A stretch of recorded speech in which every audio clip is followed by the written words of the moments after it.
এরপর যে দৃশ্য ধরা পড়ে ক্যামেরায় তা বিশ্ব জয় করে নেয়।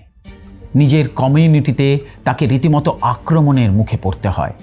একরাশ ভয় নিয়ে পাঞ্চের বাঁচার একমাত্র অবলম্বন হয়ে ওঠে একটা সফট টয়। চিড়িয়াখানার কর্মীদের দেওয়া একটা ওরাং ওটাং আকৃতির সফট টয়কে পাঞ্চ এমনভাবে আঁকড়ে ধরে যেন সেটাই তার মা বা প্রিয়জন। সে যেখানে যায় পুতুলটিও সঙ্গে যায়।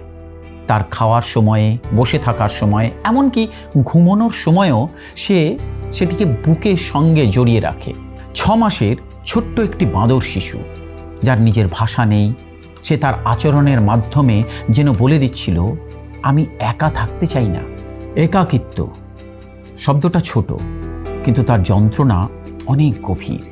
জাপানের ইচিকাওয়া শহরের চিড়িয়াখানায় জন্মেছিল এক ছোট্ট বাঁদর, নাম পাঞ্চ। জাপানিজ ম্যাকক, যাদের অনেক সময় স্নো মাঙ্কি নামে আমরা চিনি, একে অপরের সঙ্গে সম্পর্ক গড়ে তোলে। বিশেষ করে মা আর সন্তানের বন্ধন তাদের জীবনে অত্যন্ত গুরুত্বপূর্ণ। কিন্তু পাঞ্চের জন্মের পরই ঘটে যায় এক অপ্রত্যাশিত ঘটনা। তার মা তাকে দূরে ঠেলে দেয়। প্রকৃতিতে এমন ঘটনা বিরল নয়।